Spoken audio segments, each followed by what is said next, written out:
Yeah. And so when Uvalde happened, I told them, look, it's just this system that wasn't perfect to begin with, but yet they did something, they did some training. It's like saying that when somebody goes to basic training in the Army, when they come out there, they should be able to precisely do everything that whatever their military occupational specialty is should do. No, it's very basic. They need to be trained. Right? So when you train because this is what they kept focusing on, well, they just trained for it. It was new. It was probably pretty new to most of them. And again, it was mixed with several other concepts that were part of it. You could have fired somebody for it, but even some of the people that were fired made no sense. The woman that didn't put any of her gear on and ran in was a hero. And then they fired her because she didn't put her gear on because she wanted to find a shooter and shoot him with her pistola because she felt that strong about saving the children. Right. But they were looking for somebody to fire, and maybe somebody wanted her fired anyway. Right. It's generally where those things go. Well, the system wasn't, again, when I looked at the system, it had issues. It had oversight issues. What is it? Was it Parkville or I think it was Parkville? The shooting in Florida, the system had issues. Command and control issues. Again, military units, they bank on command and control.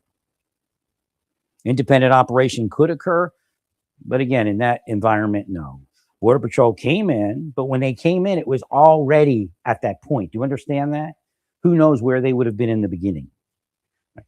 There were several systems that were used over the previous few years, and one was you don't go in. And it could have worked if they had done certain things. Again, what I told you back then, and I told the politicians, is it happens every day in law enforcement. Just because it's a different operation doesn't mean that goes away. It happens. Try the door. Oh, it's open. Oops. It happens. But what you tell the people is, we came up with a system. It didn't quite work. We've done some after-action reviews. Well, you're the ones that built the system that you get rid of the politician when one bad thing goes wrong. People didn't develop that. The cops didn't develop that. Right. So again, that woman that ran in and she was so focused on saving those children, in fact, she could have been a hero. All she had to do was find him and she would have pegged him. Right. And that would have been it.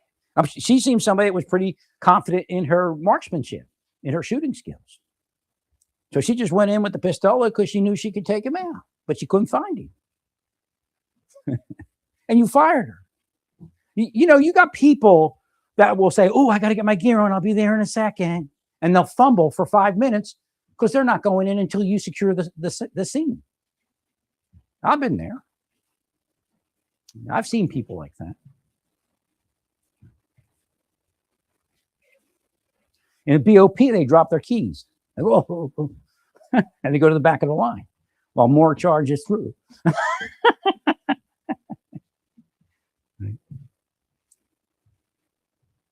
The Federal Bureau of Prisons, they get a body alarm. There are people that are always in the back, or they don't even show up. Well, I got to use the bathroom. Right. And they get promoted, because there's some suck ass.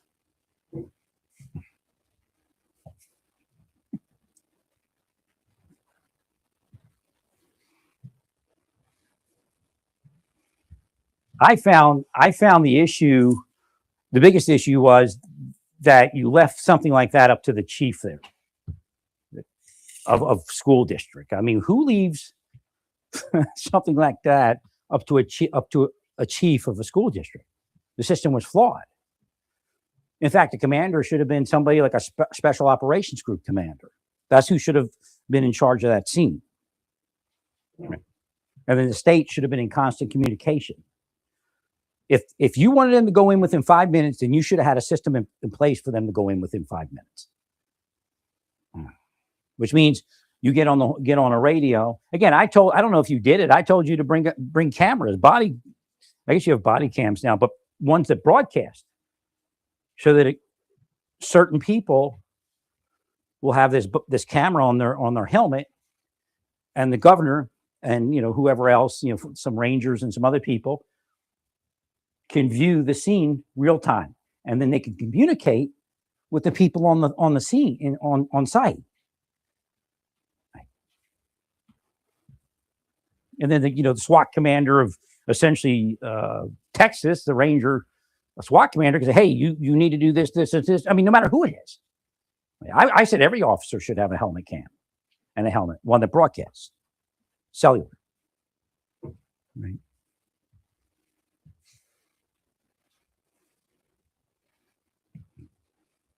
It was something. It was still relatively new in their minds. And again, the idea is you put a guy that's running a police department in a small school district in charge of something like that. That's bullshit. The chief of police of Uvalde is barely experienced and skilled enough to do that. Well, you have commanders of special operations for each zone. I know you Rangers are there. Right? I don't know how large your special ops teams are, but that person should be on site and should be, at least an advisor to the operation. But if you use helmet cams, your advisor can be sitting in Minnesota and advise you, right? Because he's watching, best he can or she can, looking through that helmet cam or several helmet cams. Right.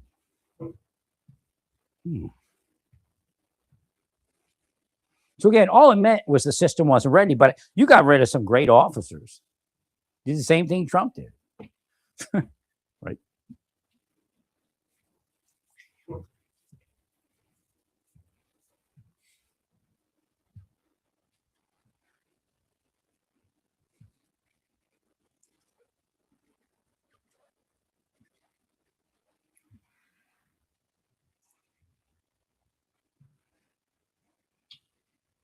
No single person is responsible for that, and no person is responsible.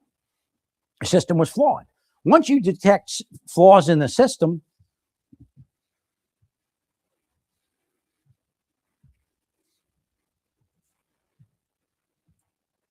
right?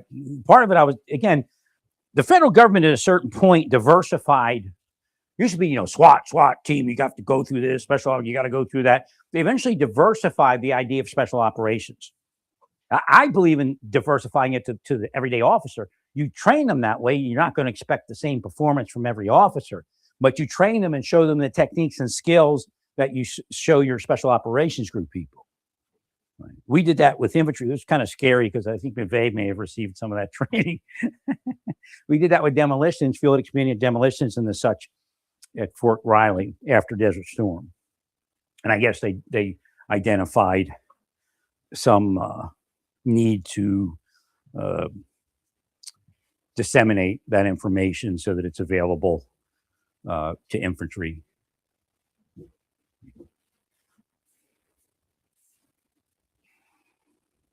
Maybe they couldn't get some engineers on scene or something, because we did a lot of, it wasn't just field expedient. We did demolitions and then some field expedient. So I trained an infantry unit that wasn't McVeigh's, but McVeigh was probably trained by a different company of engineers. SAPR qualified people. So that's it may have been where he initially learned it.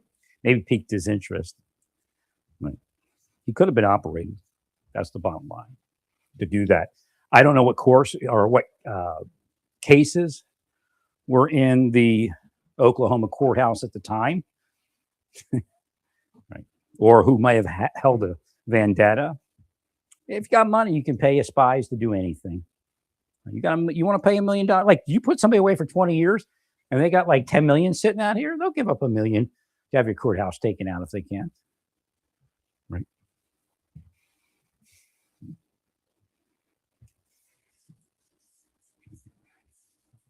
And spies, they're just going to manipulate somebody like McVeigh to do it if they can. But I looked at his dates of service, and he was available for that training if his company did receive it. one of the, I think, last classes I gave in the military was demolition and explosives. I think we had some real Bangalore, but we showed them how to make field expedient Bangalore, and ammonium nitrate would have been part of the training. Right. So I was like, ooh. It wasn't good. Engineers would probably be your last person that would do that. There's just so much more respect for that type of thing. Right.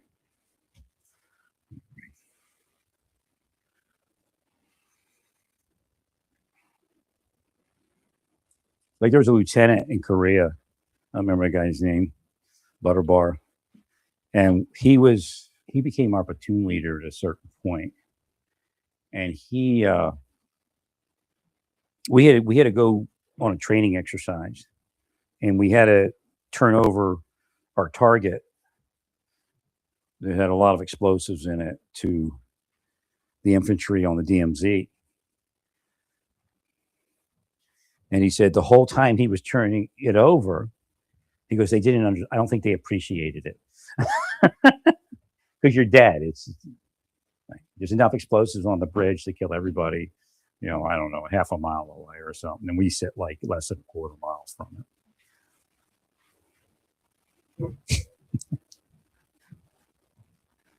Something. So he's like, I tried explaining, to him. I don't think they got it.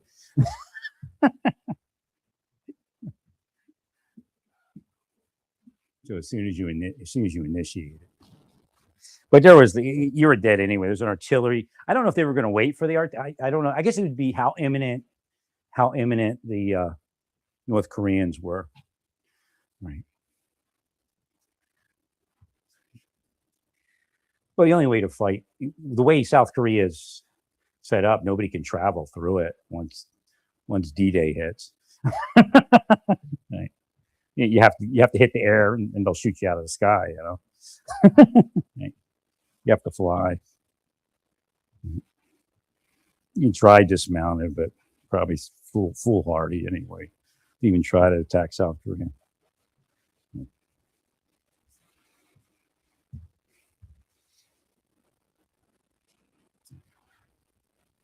But long story short, they were not ready for it. It happens. It was obvious that there were shortfalls and some very bad luck.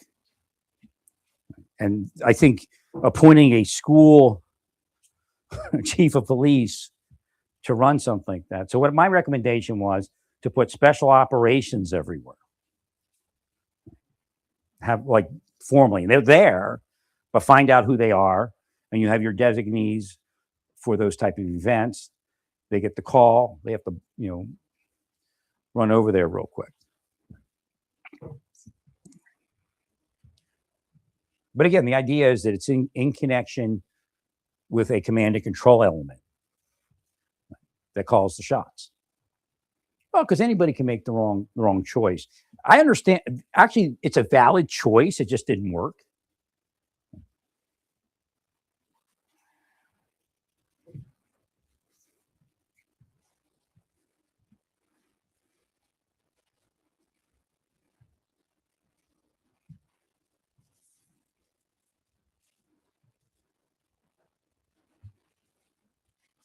Again, it's just weird because somebody gets fired for being too gung-ho, and other people get fired for not being gung-ho enough. That woman got fired because she dropped everything and ran in there. If she didn't encounter the guy, he'd have been gone. She had the greatest chance of encountering him in the open because she ran in right away. But again, there's other things, that needed to come out of that. And again, when you build schools, you have to build them like you build your prisons.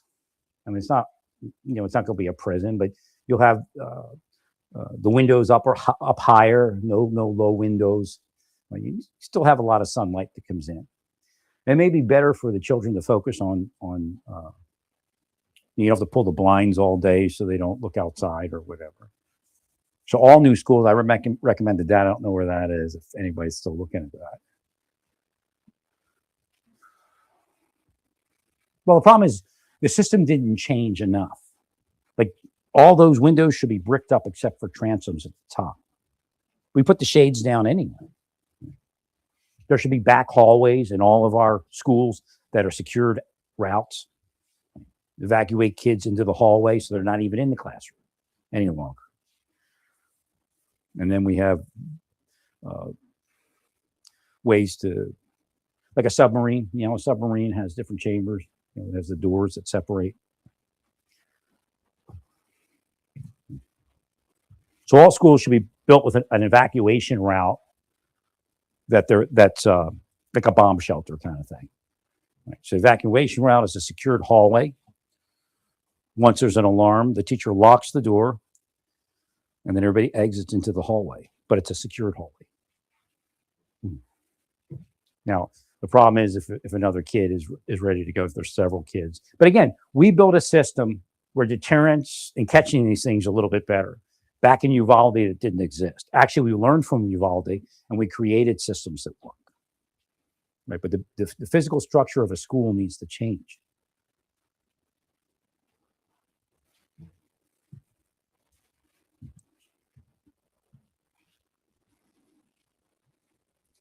So, right, they started evacuating children from the other classrooms and things, which is a valid plan.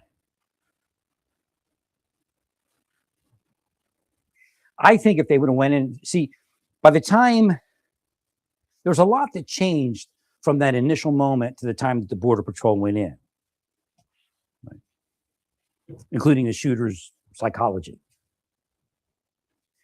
There would have been a great chance that if they would have just stormed in, that more kids would have been killed.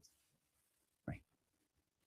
Because you would have got into a firefight in the room instead of she comes out of the closet, boom, boom, boom, that's it. By that time, he had hunkered down. That's a whole different thing.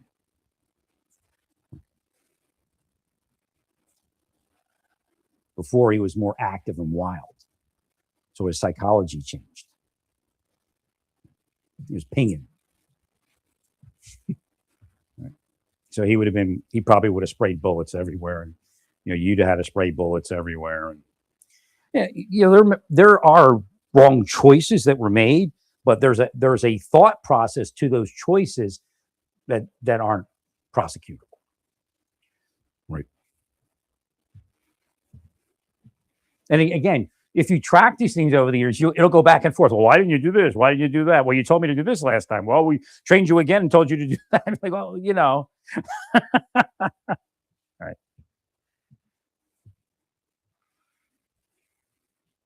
And again, that's why contingency plans exist, because your plans don't work. There wasn't enough contingency. There wasn't enough command and control. I would never expect a school law enforcement organization chief to run something like that.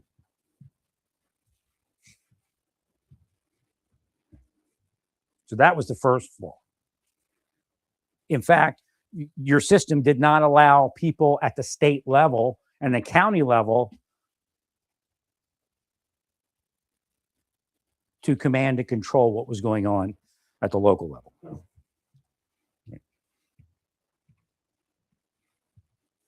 And of course, it's one of those situations where that didn't have to happen. The system broke down. And I think, quite frankly, Uvalde's holding some secret about what goes on a daily basis in Uvalde, or what did at least.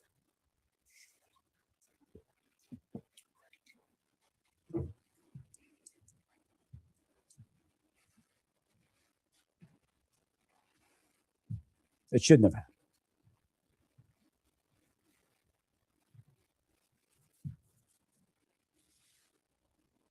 So the response system was flawed.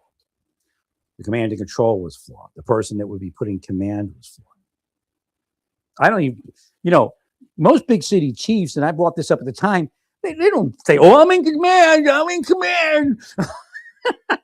I'm not saying that chief did it, but you don't put the chief in command. You put the special ops leader in command.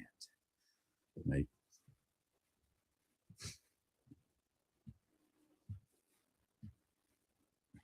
And he calls it. You just happen to have somebody that you put in place that's out, or he would have been covered. You know what I mean? If he had the right connections, he never would have been blamed. Somebody else would have. Politicians playing games.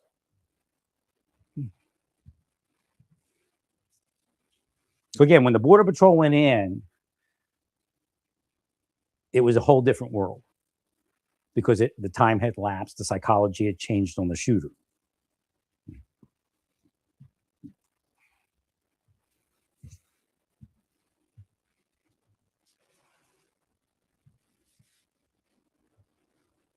The failure was in the prevention system and the deterrence system, so it wouldn't happen.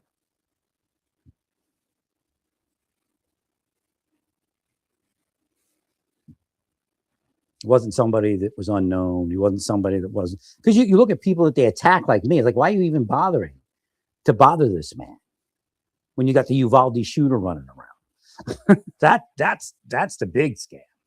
Well, because the governor and his people called and they said, bother, go attack more.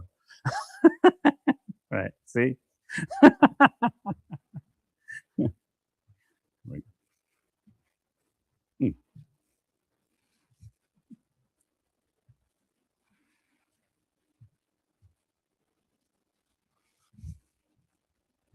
Again, there was no need for prosecution. There was a need. Well, if you help the people understand that the problem is that there is a real system and the system fails. Everything that happened at Uvalde happens in every city in Texas. I don't know what the interval is, but it happens all the time. Right? But it's just not that situation. So again, if you're intelligent, you go, well, this happened when we went on this call. That happened when we went on that call. All the things that are happening here are happening on these calls also. So it's just the nature. Again, I called it Murphy's Law. So what that did is it detected failures in the system. You have to locate those failures and fix them. Every county in the United States and every state in the United States needs to be able to, at the command center level, or again, even from your phone, if you're not in the command center, be able to look through some helmet cams on scene when you get those type of things.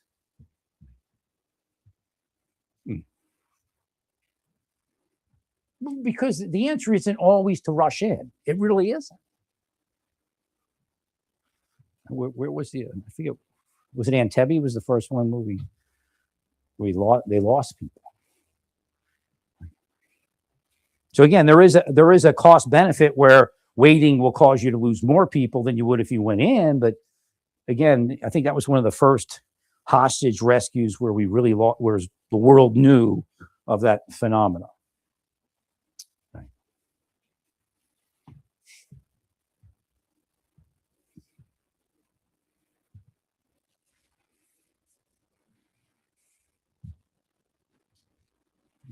Going back away. Entebbe. So those are considerations that have to be made. You just build the system. So again, the military has command and control. Actually, I brought it up. It happened to us, and maybe this is why it happened, so that I could explain it to you. So we went in G-Day, and there was no follow-up mission because we were supposed to be mission incapable. I went on a dead man's mission. But it turned out, I think maybe CIA or NSA figured some stuff out, and it worked. And, we had 0 casualties, I guess, at that point. Right.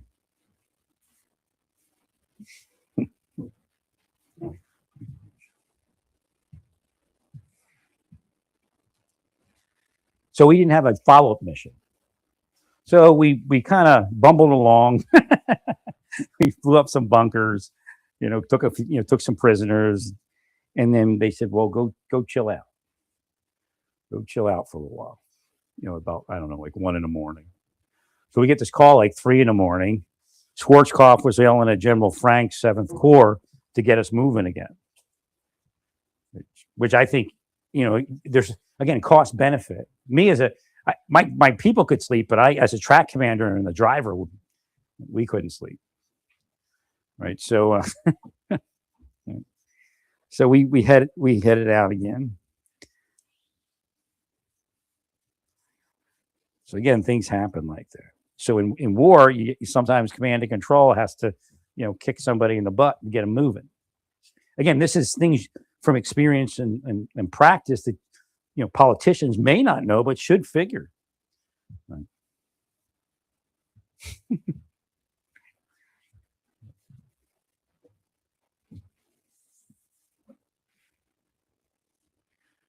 So again, that's why you create a system where you can command and control at the command center level.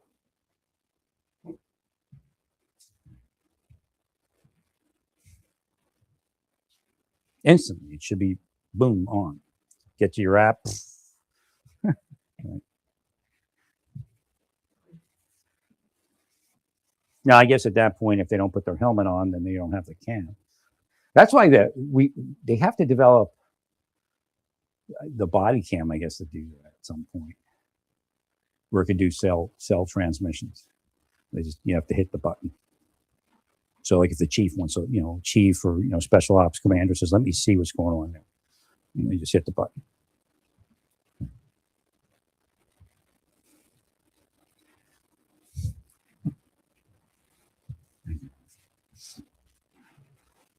Well, the system also works. Like you have some state troopers that patrol areas. Like Uvalde, at least had a police department, right?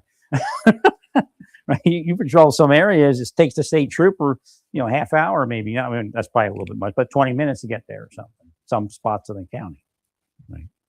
And depending on what the manpower is a certain day, middle of the night, right?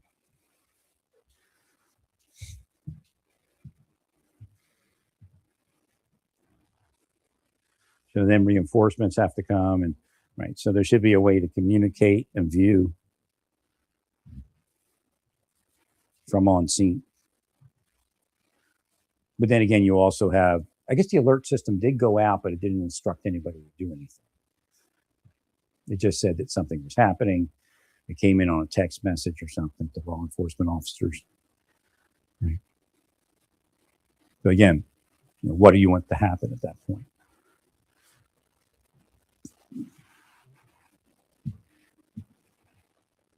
So the command centers need the capability to see a crime scene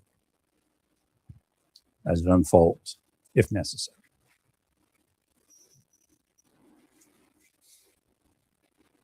Well, if you had a county and a state command center viewing and focused on what was happening in Uvalde, you could have said, get moving, go in, get him.